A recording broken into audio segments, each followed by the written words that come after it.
Crystal field theory comparison between octahedral and tetrahedral complexes। इस lecture में हम चतुष्फलकीय और अष्टफलकीय क्षेत्र में जो विभाजन हो रहा है, जो कक्षकों का विपाटन हो रहा है, उसकी तुलना करेंगे और कौन कौन से कॉम्प्लेक्स ऑक्टाहेड्रल कॉम्प्लेक्स बनाएंगे, कौन कौन से लिगेंड कब चतुष्फलकीय प्रकार के कॉम्प्लेक्सेस बनाएंगे। तो इसके लिए यदि हम इनके क्रिस्टल क्षेत्र विपाटन की तुलना करें डेल्टा टी और डेल्टा ओ, इन दोनों का यदि देखें तो डेल्टा टी के मान हमेशा अष्टफलकीय क्रिस्टल विभाजन डेल्टा ओ की तुलना में कम होते हैं, क्योंकि अष्टफलकीय क्षेत्र में 6 लिगेंड धातु आयन के समीप पहुंचते हैं, जबकि चतुष्फलकीय क्षेत्र में केवल 4 लिगेंड ही केंद्रीय धातु आयन के समीप पहुंचेंगे। तो लिगेंडों की संख्या टेट्राहेड्रल में ऑक्टाहेड्रल की तुलना में 2/3 कम है, तो इनका बीच लगने वाला क्रिस्टल फील्ड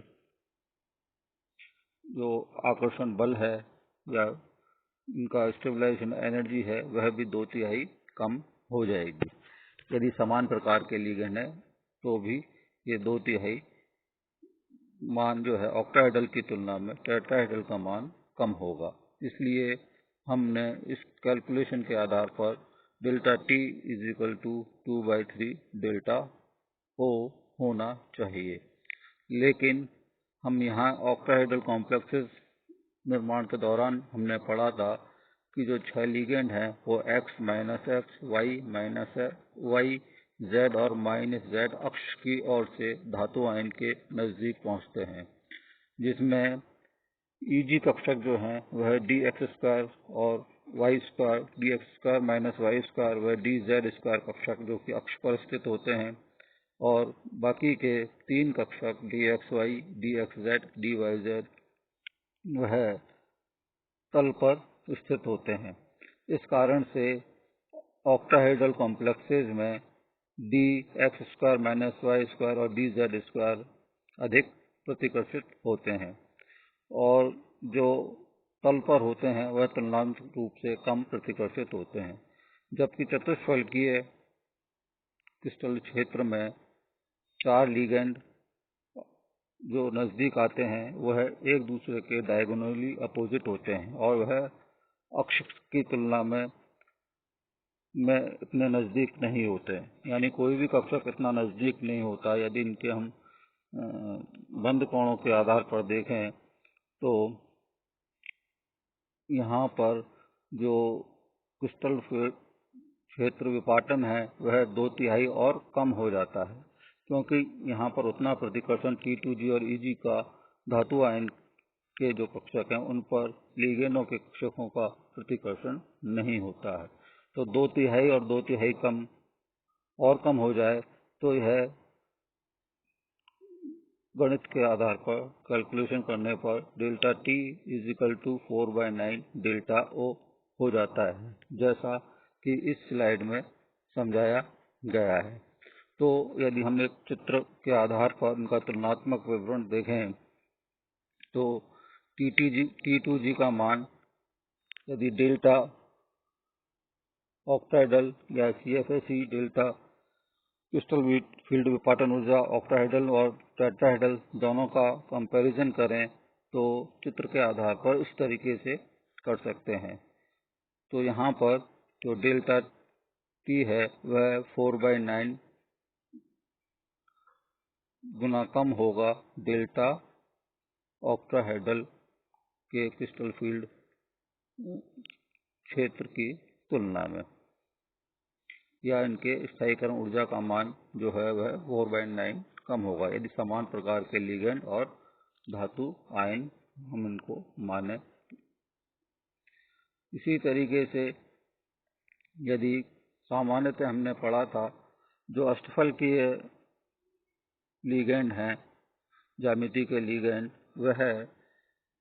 सामान्यतः अधिक विपाटन करते हैं या प्रबल लिगेंड की उपस्थिति में ही इनका निर्माण सामान्यतः होता है। यदि लिगेंड प्रबल हैं तो यह आसानी से अष्टफलकीय क्षेत्र या अष्टफलकीय ज्यामिति के संकुलों का निर्माण करेंगे, क्योंकि यहाँ पर T2G और EG कक्षकों के मध्य ऊर्जा का अंतर काफी अधिक हो जाता है और इलेक्ट्रॉनों का युग्मन ऊर्जा का मान वह कम होगा, या युग्मन के लिए जो आवश्यक ऊर्जा है वह कम अधिक होगी, और जिसके कारण से यह इलेक्ट्रॉन युग्मित हो जाएंगे। यानी ट्रांजिशन ऊर्जा का मान जो होगा, डेल्टा का मान अधिक होने पर ट्रांजिशन ऊर्जा इसकी जो होगी, या इनके क्रिस्टल फील्ड T2G और EG के मध्य में जो ऊर्जा का अंतर अधिक होने के कारण ये पेयरिंग आसानी से करेंगे, यानी पेयरिंग ऊर्जा का मान कम होगा और दूसरी जो CFSE का मान है वह अधिक हो जाएगा। इस कारण से यह आसानी से पेयर अप हो जाएंगे, और यानी एक एक इलेक्ट्रॉन पहले T2G कक्षक में भरा जाएगा और जो इनका चौथा इलेक्ट्रॉन होगा वह युग्मित हो जाएगा, और चौथा, पांचवा, छठा जब इलेक्ट्रॉन युग्मित होगा तो इसका मतलब ये कह सकते हैं कि अनपेयर्ड इलेक्ट्रॉनों की संख्या कम हो रही है, या ये कह सकते हैं कि इलेक्ट्रॉन युग्मित होकर सामान्यतः निम्न चक्रण वाले संकुलों का निर्माण करते हैं। जबकि इसके विपरीत चतुष्फलकीय यदि इलेक्ट्रॉनिक विन्यास देखें चतुष्फलकीय क्षेत्र में, तो यहाँ पे EG कक्षक जो है वह कम ऊर्जा के हैं और T2G अधिक ऊर्जा के हैं तुलनात्मक रूप से, लेकिन ऊर्जा का मान टेट्राहेड्रल कॉम्प्लेक्सेस में ऑक्टाहेड्रल कॉम्प्लेक्सेस की तुलना में 4/9 कम होने के कारण, 4/9 कम होने के कारण यहाँ पर इलेक्ट्रॉन बजाय युग्मित होने के, यानी EG कक्षक में पहले इलेक्ट्रॉन भरना प्रारंभ करेंगे जो कि निम्न ऊर्जा स्तर के हैं, तो एक इलेक्ट्रॉन और दो इलेक्ट्रॉन इसमें भरे जाएंगे, तो तीसरा इलेक्ट्रॉन जो है वो EG कक्षक में भी जा सकता है और T2G कक्षक में जा सकता है। लेकिन यहाँ पर सामान्यतः क्योंकि CFSE का मान डेल्टा T का मान काफी कम है, इसलिए इलेक्ट्रॉन बजाय युग्मित होने के जो है T2G कक्षक में चला जाता है। तीसरा इलेक्ट्रॉन जो है वह तीसरा, चौथा, पांचवा इलेक्ट्रॉन सामान्यतः T2G कक्षक में चला जाता है, क्योंकि यहाँ पर पेयरिंग ऊर्जा का मान बहुत ही कम होगा। तो यहाँ पर यानी पेयरिंग के लिए कम ऊर्जा की मुक्त होगी पेयरिंग के दौरान, इसलिए यहाँ पर ऊर्जा अंतर कम होने के कारण इलेक्ट्रॉन के युग्मन की संभावना कम होती है, और जब इलेक्ट्रॉन तीसरा, चौथा, पांचवा जो है युग्मित नहीं होगा, तो यह उच्च चक्रण के वाले कॉम्प्लेक्स का निर्माण करेंगे। यानी ये कह सकते हैं कि चतुष्फल के संकुल जो है सामान्यतः उच्च चक्रण वाले संकुलों का निर्माण करते हैं, जबकि अष्टफल के संकुल जो है वह यदि लिगेंड दुर्बल प्रकृति का है तो डेल्टा O का मान कम होगा, लेकिन तो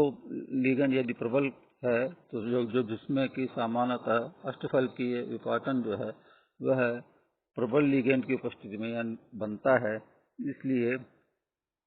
यहाँ पर लो स्पिन कॉम्प्लेक्सेस का निर्माण होता है। यदि हम तुलना करें चतुष्फलकीय और अष्टफलकीय संकुलों की, तो चतुष्फलकीय संकुल जो है वह सामान्यतः उच्च चक्रण वाले होंगे और अष्टफलकीय संकुल जो हैं वह सामान्यतः निम्न चक्रण वाले होंगे। इसी तरीके से यदि इसके कारण को समझाया गया कि चतुष्फलकीय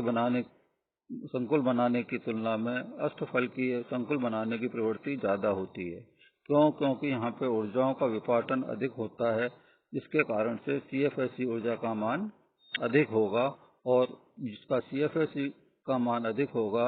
वह अधिक आसानी से स्थायित्व के कारण अपने संकुलों का निर्माण कर लेंगे। दूसरा, 4 बंधों की तुलना में 6 बंध निर्माण के दौरान अधिक ऊर्जा की मुक्त होगी, यानी 6 बंध निर्माण में अधिक ऊर्जा मुक्त होगी और 4 बंध निर्माण में कम ऊर्जा मुक्त होगी। तो जितनी ज्यादा ऊर्जा मुक्त होगी उसके उत्पाद का उतना ही अधिक स्थायित्व हो जाएगा। इसलिए अष्टफलकीय संकुल जो हैं वो अधिक स्थायी कॉम्प्लेक्सेस का निर्माण करते हैं, अधिक स्थायी संकुलों का निर्माण करते हैं, जबकि चतुष्फलकीय कॉम्प्लेक्सेस हैं वह उतने स्थायी संकुलों का निर्माण नहीं करते हैं। यहाँ पर चतुष्फलकीय संकुल निम्न परिस्थितियों में सामान्यतः बनते हैं। तो चतुष्फलकीय जो संकुल हैं उनका निर्माण लिगेंडों का यदि आकार काफी बड़ा हो, जिसके कारण से अष्टफलकीय संकुलों के बनने में आकार बड़ा होने के कारण 6 लिगेंड एक साथ एक दूसरे के नजदीक नहीं आ पाते, तो वहां पर 4 लिगेंड उनके नजदीक आकर बंधन करते हैं, जिसके कारण एक वह चतुष्फलकीय युग्म का निर्माण करते हैं। यानी ये कह सकते हैं कि ऐसे आकार बड़ा होने के कारण, लिगेंडों के आकार का बड़ा होने के कारण यहाँ पर एक प्रकार की त्रिविम बाधा उत्पन्न होती है, जिसके कारण से वह अष्टफलकीय संकुलों का निर्माण नहीं कर पाते हैं, अतः वह चतुष्फलकीय संकुलों का निर्माण करते हैं। इसी तरीके से लिगेंड यदि अत्यंत दुर्बल हो तो CFAC का मान बहुत कम हो जाता है और इसी तरीके से चतुष्फलकीय का निर्माण करेंगे। लेकिन अष्टफलकीय जो संकुल हैं उनमें अधिक प्रतिकर्षण बल लगता है, जिसके कारण से यहाँ पर इलेक्ट्रॉनों का युग्मन के दौरान अधिक प्रतिकर्षण लगने के कारण भी यह चतुष्फलकीय संकुलों का निर्माण करते हैं। यानी लिगेंड यदि बहुत दुर्बल होंगे तो चतुष्फलकीय संकुलों में और अष्टफलकीय संकुलों में दोनों में ही CFAC का मान कम होगा। लेकिन जब इलेक्ट्रॉनों का युग्मन अष्टफलकीयों में की संभावना ज्यादा होती है, इसलिए युग्मन के कारण उनमें आपस में प्रतिकर्षण बल लग जाता है और इस प्रतिकर्षण बल के कारण अष्टफलकीय यौगिकों का संकुलों का निर्माण उतना आसान नहीं होता है, जबकि चतुष्फलकीय संकुलों का निर्माण थोड़ा आसानी से हो जाता है। वह ऐसा उनके इलेक्ट्रॉनों के मध्य लगने वाले कम प्रतिकर्षण बल के कारण होता है। इसी तरीके से केंद्रीय धातु आयन में यदि ऑक्सीकरण अवस्था का मान कम होगा ऑक्सीकरण अवस्था का मान, तो कम ऑक्सीकरण अवस्था वाले केंद्रीय धातु आयन में उनका CFAC का मान भी कम होगा। जैसा कि हम आगे भी पढ़ने को मिलेगा कि CFAC का मान किन बातों पर निर्भर करता है। तो केंद्रीय धातु आयन में यदि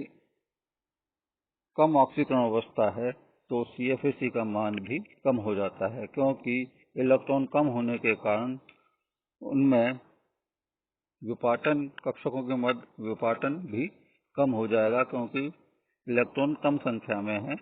तो उनके CFAC का मान भी कम हो जाएगा, प्रतिकर्षण बल कम लगेगा। इसी तरीके से यदि इलेक्ट्रॉनिक विन्यास D0, D5, D10 है धातु आयन में, तो उन स्थितियों में CFAC का मान या तो शून्य होगा, D0 में कोई इलेक्ट्रॉन नहीं है तो उस इलेक्ट्रॉनों की वजह से D0 में CFAC का मान ऑक्टाहेड्रल और टेट्राहेड्रल या अष्टफलकीय या चतुष्फलकीय संकुलों में शून्य होगा। इसी तरीके से D5 में यदि देखें तो D5 में T2G में 5 इलेक्ट्रॉन भरे जाएंगे, तो केवल एक इलेक्ट्रॉन एक कक्षक में ही अयुग्मित इलेक्ट्रॉन होगा। क्योंकि यहाँ पर इलेक्ट्रॉनों की संख्या के कारण ऐसा हो रहा है। D10 में सारे कक्षक भरे हुए हैं, इलेक्ट्रॉन मौजूद हैं, तो D टेट्राहेड्रल में भी और ऑक्टाहेड्रल में भी, चतुष्फलकीय में भी, संकुलों में भी और अष्टफलकीय संकुलों के निर्माण के दौरान भी यहाँ पर ऊर्जाओं के मान दोनों में काफी कम होंगे। D5 में भी एक इलेक्ट्रॉन अयुग्मित होगा और जिसके कारण से इनके मान जो हैं CFAC के मान कम हो जाएंगे, या ये कह दीजिए कि यह CFAC के मान चतुष्फलकीय और अष्टफलकीय दोनों ही प्रकार के कॉम्प्लेक्सेस में शून्य होगा। इसी तरीके से या शून्य के नजदीक होगा। D1 और D10 विन्यास में भी जो चतुष्फलकीय CFSE का मान है और अष्टफलकीय संकुलों में CFSE का मान डेल्टा O है या क्रिस्टल फील्ड विपाटन ऊर्जा का मान में भी न्यूनतम अंतर 0.13 का होगा। तो यहाँ पर इलेक्ट्रॉनिक विन्यास यानी जितना कम अंतर CFSE के मान में होगा या शून्य होगा, वहाँ पर उस स्थिति में चतुष्फलकीय संकुलों का निर्माण करने की प्रवृत्ति अधिक होगी। तो CFSE के मान के ऊपर और उनके पेयरिंग ऊर्जा, इलेक्ट्रॉनों की युग्मन ऊर्जा के आधार पर ये आसानी से निष्कर्ष निकाला जा सकता है कि कब चतुष्फलकीय यौगिक बनेंगे और कब अष्टफलकीय यौगिकों का निर्माण होगा। तो यहाँ पर इलेक्ट्रॉनिक विन्यास जो है वह भी काफ़ी महत्वपूर्ण हो जाता है कि चतुष्फलकीय यौगिकों का निर्माण और अष्टफलकीय यौगिकों के निर्माण के दौरान।